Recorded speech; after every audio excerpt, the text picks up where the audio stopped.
satu prodi tadi itu kan menggunakan dua pilihan tadi, maksimum 2 PTN. Boleh dari 1 PTN dan boleh dari 2 PTN. Nah, ini ada sesuatu yang istimewa bagi prodi yang pilihannya itu prodi seni dan atau olahraga. Nah, kalian nanti bagi yang memilih prodi seni dan atau olahraga harus menambah satu effort lagi, yaitu membuat portofolio. Nah, portofolio itu sebetulnya apa sih? Kemudian apa saja yang harus disiapkan? Telah ada di hadapan kita semua, yaitu Bapak Ahmad Syarif PhD. Beliau adalah yang menangani bidang portofolio. Tadi sudah saya sapa, kami persilahkan nanti dari Pak Syarif itu ya, tentang portofolio sendiri nih Pak Syarif. Jadi portofolio ini kan dulu di SNBP juga ada yang membuat portofolio. Kalau mendengar yang disampaikan Prof. Budi tadi, yang mendaftar SNBP 670-an ribu, sedangkan yang nanti masuk mungkin nggak sampai 200 ribu yang lolos SNBP, berarti yang nanti sudah membuat portofolio ini nanti seperti apa, Prof? Pak Syarif, maaf, baik Pak Syarif. Doa saya ya untuk Pak Syarif supaya segera profesor. Amin. Amin. Terus kemudian ini Pak Syarif lagi portofolionya apa sama dengan yang SNBP?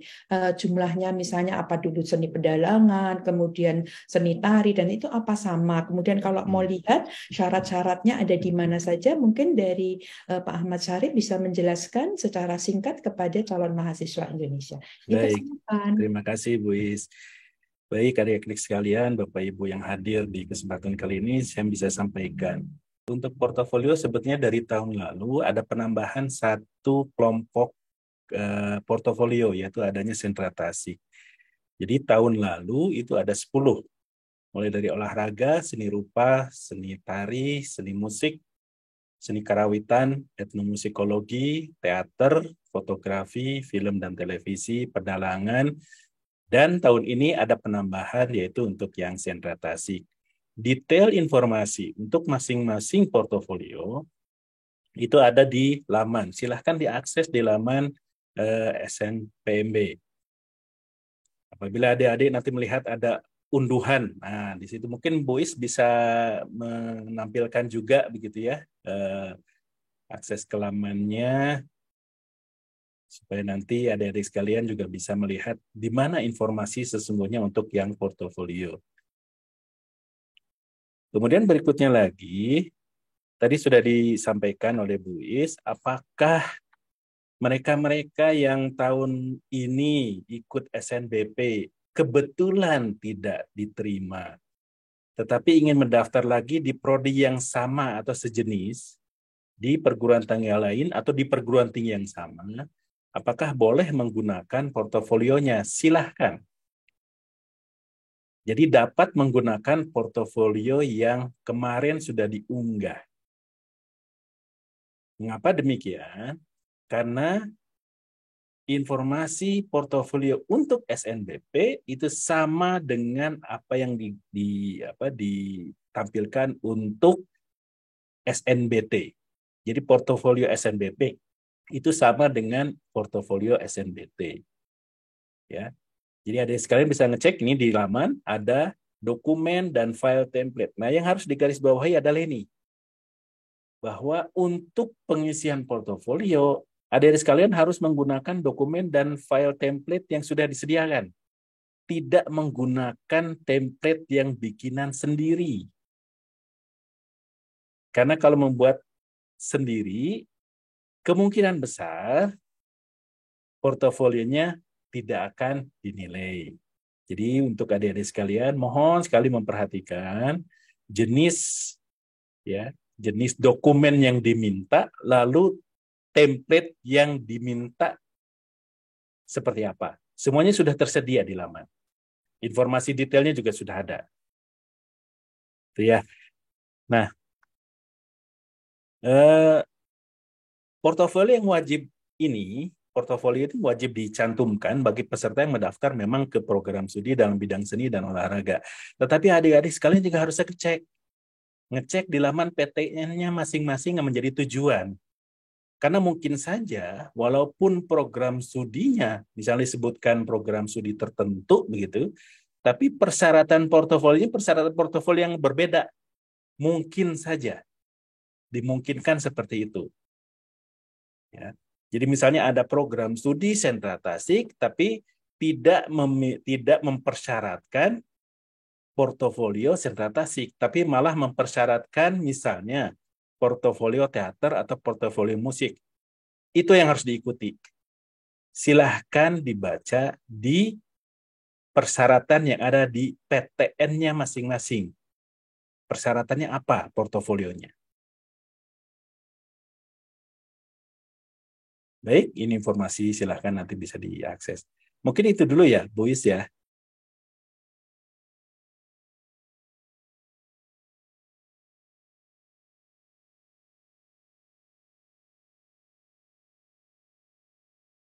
Halo, Bu Is. Oke, iya, baik, masih saya mute. Jadi Pak Sarif tadi setelah saya baca dengan sekilas tadi ya, itu bahwasannya memang sudah diatur sedemikian jelas nih, tidak menggunakan template file yang lain, jadi harus menggunakan yang sudah disediakan. Dan ini tinggal diunduh gitu ya, Pak Sarif? Tinggal diunduh saja, ada semuanya di laman. Baik, gitu. Dan ini semuanya sudah jelas apa yang harus dilakukan gitu ya. Jadi menarik sekali karena sebetulnya semuanya sudah ada bahkan ini kalau seni tari berarti aro yang diundah adalah satu buah file video, kemudian ada satu buah file PPT 3 slide berisi ini dan seterusnya. Ya, ada juga yang menanyakan tentang ini di medsos motivasi itu apa sebetulnya? Motivasi diri ya kalau tidak salah itu. Motivasi mengikuti pendidikan bidang itu. Oh gitu. Itu yang ditanyakan. Nah, itu apa sih isinya Pak Sarif? Barangkali bisa dikasih bocoran gitu? Bocoran singkatnya sih seperti ini. Ya. Kalau mau mengikuti atau memilih atau akan mengikuti pendidikan di bidang seni musik atau bidang seni tari misalnya, apa sih yang memotivasi masuk ke program ini? Ya. Apa yang mendorong adik-adik sekalian memilih program ini? Itu sebetulnya. Ya, jadi diceritakan saja. Diceritakan saja. Itu ya. Apa yang memotivasi, apa yang mendorong adik-adik sekalian memilih program studi ini? Dan itu nanti dibaca oleh penilai, betul. Ya. Dibaca dan dinilai nantinya. Gitu ya, gitu. Baik, itu menarik sekali. Dan tadi saya sudah sempat membuka juga, misalnya seni rupa itu diminta untuk membuat gambar tentang timun emas gitu ya, dikejar raksasa yang berupa robot gitu. Wah, ini menarik sekali. Jadi memang kalau untuk yang seni atau olahraga ini memang membutuhkan portofolio sebagai eksistensi bahwasanya ini adalah suatu keterampilan yang dibutuhkan untuk prodi tersebut gitu ya Pak Sarif? Betul ya. Artinya sebagai kompetensi dasar pada saat akan mengikuti pendidikan di bidang seni dan olahraga. Oke, jadi nanti kalau perlu nggak untuk jadi Pak Sarif itu katanya gini, kok saya misalnya nih mau memilih prodi yang kebetulan kalau dilihat di laman ada yang seni membutuhkan yang portofolionya itu adalah misalnya seni rupa, tapi ketika saya ambil satunya itu film gitu, film berarti nanti saya harus melengkapi dua jenis portofolio tersebut. Ya. Artinya kalau memilih dua program studi yang kebetulan dua-duanya mempersyaratkan portofolio, jadi adik-adik sekalian harus membuat dua portofolio sesuai dengan pilihan prodinya. Tadi sudah disampaikan oleh Bu Is. Mungkin contohnya lagi misalnya, pilihan pertamanya prodi olahraga, pilihan keduanya prodi teater. Jadi harus membuat satu portofolio olahraga, satu portofolio teater. Gitu ya. Gitu, jadi nanti kan saya tanyakan nih sama Prof. Arif ya. Jadi nanti gimana nih? Apakah nanti itu kalau misalnya nggak nyimpen atau nggak mengunggah itu bisa melakukan pendaftarannya atau tidak? Pasti nanti ada kaitannya di sini ya. Jadi artinya kalau tidak lengkap berarti kan tidak bisa mendaftar. Mestinya seperti itu karena tidak ada bahan untuk dinilai. Gitu ya Pak Sarif ya. Betul, iya. Nah, satu lagi Pak Sarif tentang ini Pak Sarif. Kalau misalnya yang tadi sudah disampaikan juga, kalau mereka itu merasa yang waktu SNBP kebetulan tidak lolos, tapi saya mau menggambar lagi atau saya membuat portofolio yang baru lagi, dan apalagi pilihannya tadi tidak sama dengan prodi di SNBP, itu diperbolehkan atau tidak, Pak Sarif? Boleh saja. Artinya mau menggunakan yang sebelumnya diunggah di SNBP atau mau membuat baru untuk mendaftar di SNBT juga diperkenankan. Oke, jadi artinya barangkali tidak diterima karena kemarin mungkin gambarnya saya tergesa-gesa gitu ya. Mungkin, tapi kalau sekarang ya terus diperbaiki atau nanti videonya. Nah, kalau membuat video itu apakah harus dengan menggunakan peralatan yang canggih seperti itu Pak Tidak Sarif? sih, Bu. Ya, Boleh saja sebetulnya adik-adik sekalian memanfaatkan HP begitu ya. ya, Hanya memang dalam penyimpanan formatnya yang harus dilihat. Yang iya. diminta itu formatnya MP4, Hmm, MP4. iya. Nah, kadang-kadang HP itu formatnya nanti terekam dalam format yang lain. Oke, Yang kemudian oleh adik-adik sekalian tidak diperiksa lagi, tidak dialih formatkan, itu yang diunggah. Nah, itu oke. nanti biasanya tidak terbaca dalam Oh proses gitu. penilaian. Iya.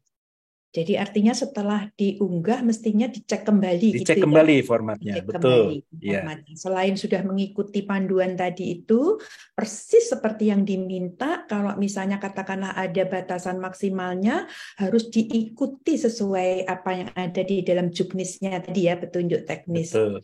Dalam petunjuknya ini sebenarnya sudah diperkirakan satu file itu tidak akan lebih dari sekian begitu ya. Ada keterangannya di petunjuk teknisnya gitu. Iya.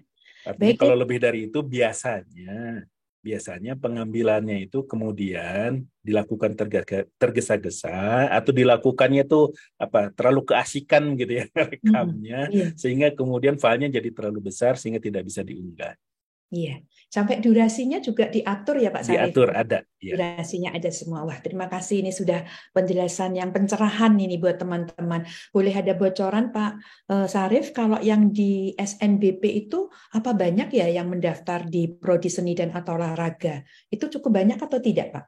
Kalau detailnya sih saya tidak begitu hafal gitu ya Bu. Tapi Tapi yang saya lihat memang banyak kan ya? banyak banyak sekali yang daftar. Lebih banyak dari tahun lalu saya baca sampai puluhan ribu Betul, juga ya, jadi iya. banyak. Jadi artinya calon mahasiswa Indonesia ini banyak juga yang tertarik kepada prodi seni dan atau olahraga gitu ya. Iya. Karena ini juga prodi yang mestinya sama-sama punya masa depan yang baik. Nah, Iya. sama dengan dari tadi Prof. Azari, kemudian Prof. Budi, Pak Ahmad Sarif, bolehkah diberikan tip bahwasannya kuliah di prodi seni dan atau olahraga itu juga sesuatu prodi yang ditawarkan yang punya masa depan yang baik karena seringkali kadang-kadang orang tua justru tidak membolehkan nih ngapain nanti ikut pedalangan dan lain sebagainya. Nah, itu mungkin bisa diberikan tipnya dan pencerahan pada kami semua. Silakan Pak Sarif. Baik. Yang utama adalah kalau dalam memilih program pendidikan di bidang seni dan olahraga itu adalah passionnya. Ya sebetulnya bidang lain juga sama gitu ya. Tetapi terkadang begini, terkadang misalnya contohlah misalnya mendaftar ke program pendidikan seni rupa. Ya, Karena apa? Karena suka menggambar. oke. Pertanyaan berikutnya sebetulnya begini, di pendidikan nanti menggambarnya tiap hari gitu ya. Karena Hmm, memang itu bidangnya. ya, Nah, itu mau nggak tidak seperti itu, menggambar tiap ya, hari, enjoy nggak dengan itu? oke. Karena Ya, kalau menggambarnya hanya sekedar hobi biasa, begitu ya, tidak tidak punya passion lebih terhadap upaya menggambar itu atau kegiatan menggambar itu, pasti kaget pada saat mengikuti pendidikannya. Kok menggambarnya tiap hari ya seperti ini, dituntut ini itu begitu menggambarnya. ya. Ya, itu Karena jadi memang biasanya itu yang kemudian jadi kendala bagi ya, mahasiswa yang masuk ke program pendidikan seni gitu ya. ya. Passionnya itu tetap harus dijaga dan harus tetap ada supaya bisa mengikuti pendidikan dengan baik. Baik, ye. Terima kasih Pak Sarif. Jadi Baik, tadi ya sama-sama Bapak dan Ibu. Ibu, orang tua, guru, kemudian calon mahasiswa Indonesia, bahwasanya tadi yang diperlukan ini adalah passionnya gitu. Suka enggak dengan seperti ini? Tapi saya rasa kalau suka enggak, kalau misalnya saya di jurusan statistika gitu ya, jurusan matematika, setiap hari Hmm, juga ketemu dengan statistika sama betul. matematika. Sebetulnya semuanya sama ya, Iya, tetapi prodi seni dan atau olahraga ini juga bisa menjadi pilihan di UTBK SNBT. Terima kasih Pak Sarif atas sama-sama Ibu. penjelasannya. Semoga semakin memperbanyak dan membuka mata dari calon mahasiswa Indonesia. Ini adalah suatu prodi yang ditawarkan juga dan boleh dipilih. Bahkan kombinasi juga boleh prodi seni dan olahraga sama yang bukan. Berarti membuat portofolionya cukup satu. Dua-duanya di sana juga boleh gitu ya. Itu adalah tergantung preferensi pilihannya. Terima kasih Pak Sarif atas Baik penjelasan. Ibu. Semoga sehat selalu.